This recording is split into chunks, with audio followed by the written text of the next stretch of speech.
Hello, fellow geographers. So today we are going to be doing a field study together. So I'm at one of the outdoor shopping areas in Riverside, California, and we are going to look at what's here and why it's here, and then the impacts of that. So I just finished eating at Chick-fil-A. If you're curious what I ate, this is what I had. It was delicious, and that book is amazing. And now I'm gonna pop right across the street to the shopping center over there, and we're gonna get into what's here and all of that fun stuff. So let's go.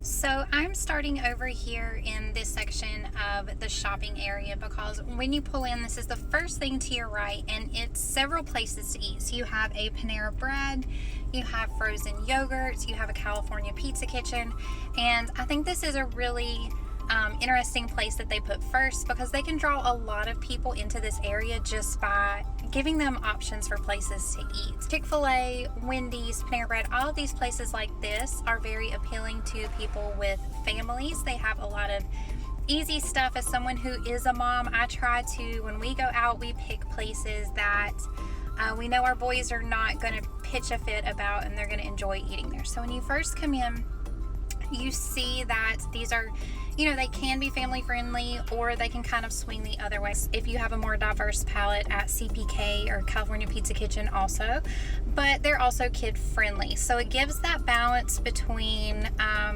family friendly but also enticing to people of other ages or statuses as well.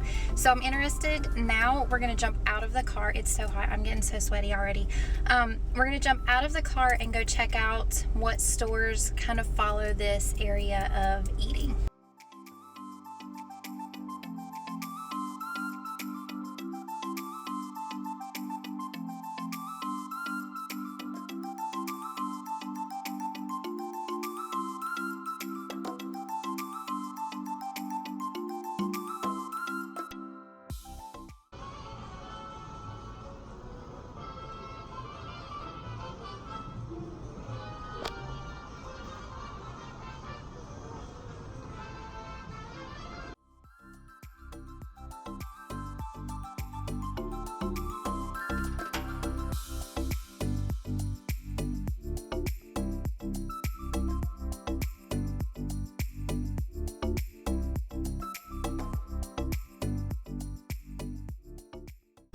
So first off, I can never be a professional vlogger because this is the most awkward thing ever, but I just wanted to point out, so we just walked through all of those restaurants and we have the movie theater. It seems to me like the setup for a perfect, affordable, or maybe I would say middle class, lower middle class kind of date night or even family night would be the setup for that. Definitely kid friendly, but they also have places like the Habit Burger Grill right behind me. I feel like that could appeal to multiple age groups.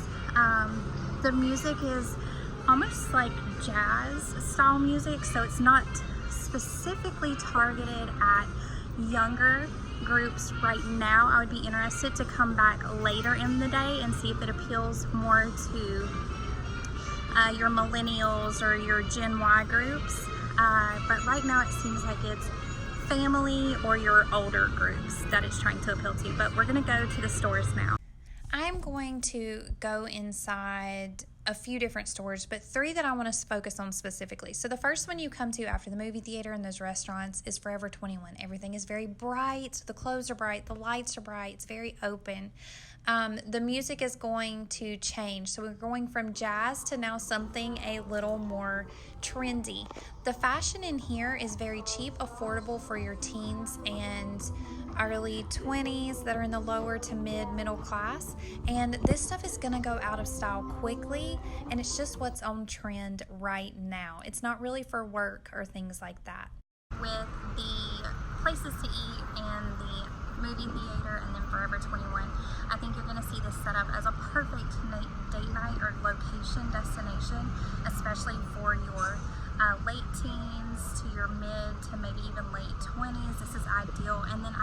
start to see a shift now. The next store that I'm going to target with you is Nordstrom Rack. Now, Forever 21, bright, fast fashion, targeted at the youth. It's not really professional clothing. It's just kind of fun and very trendy, and it will be out as fast as it comes in. Nordstrom Rack is still targeting your lower middle class and middle class groups.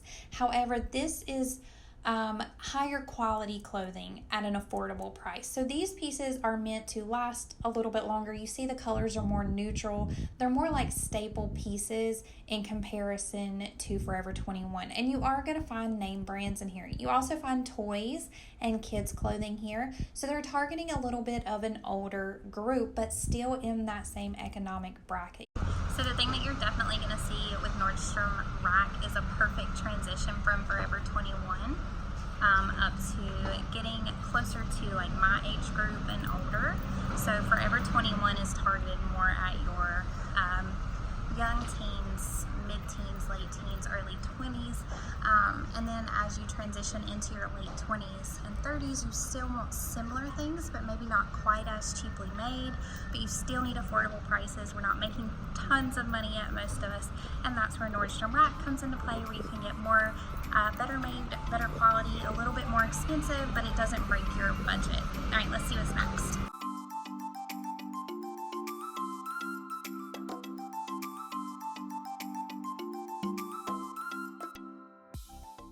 So we're definitely transitioning into a little bit of an older demographic now. If you look, you can see the fire things, lots of outdoor seating, a little bit more upscale than say Blaze Pizza or Panera Bread.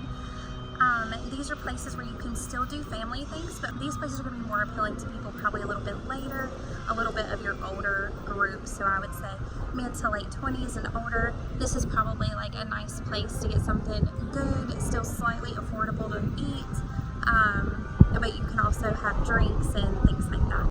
My next store that I'm going to target with you is Chico's, and we're about to go in there right now. Chico's is still aimed at that mid-middle class, maybe even lower middle class, but probably mid-middle class with this one.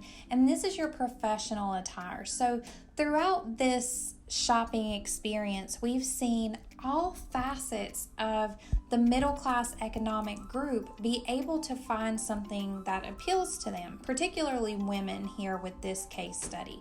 But this is going to take it to the next level for your age group over probably 35 and up who are professionals. So a big pattern within this shopping area is just targeting that sector of the economic population, which we are going to go on a very quick drive here in just a minute, because the question is now, so who is living around the shopping area if this is the target that you see as you move throughout it? We're seeing targets towards young middle class, kind of your mid-middle class age group, and then your more mature age group within the middle class.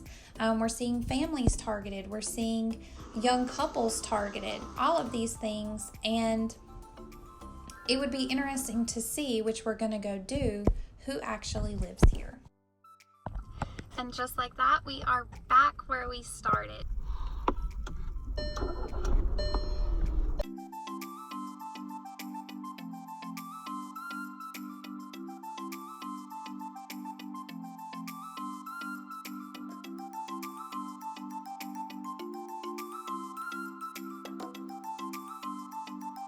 So one of the things that I thought would be really interesting would be to pop over into one of these neighborhoods, because the thing about this shopping area is that it is surrounded by neighborhoods. So this isn't out on some empty lot of land. It is right off the interstate, but it feels very targeted towards the families who are already here, as well as maybe the university students that are just one or two exits down, maybe bringing them into the area to benefit from that university being there and bringing in some money from that. So that could be an economic impact of having this shopping center here. Also, a lot of these families before that shopping center, movie theater, all of those places to eat, as well as their teenage kids, and really young families, they're probably either leaving the community because there was nothing there for them before this was built, or perhaps like they're 20-somethings, these young couples with young children weren't really wanting to move into the area, because as a mom with young children, having something like that very close by is very appealing. So driving through this neighborhood, these houses are not massive.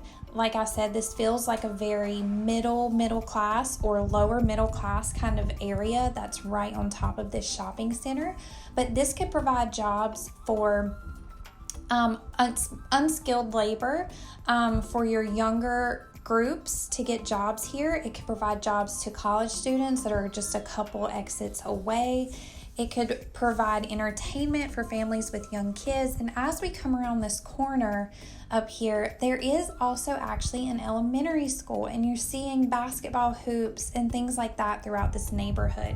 And so it really seems to be targeted at keeping families in the community when they want to do fun things or have a weekend, as well as maybe bringing some young families in so that you can keep the population kind of at a balance where it's not too old. You also have some of your young and your middle age in there also. And just really providing the entertainment right there in the community. That brings in traffic and money and those things, while they can also have negative impacts, right? So, by the way, that's the school over to my left that you're seeing now, the elementary school. While this can also have negative impacts, right? Crowding. It brings in other kinds of issues. You have land issues now where they took up all of that space that could have been something else. It's also bringing in a lot of opportunity, which is also really necessary in a place like this. I hope that you enjoyed checking out this outdoor shopping area with me here in Riverside, California, and just looking at how they strategically place certain stores, the strategic placement on a bigger level for the local community, and how that can even impact beyond the community to other people in the area.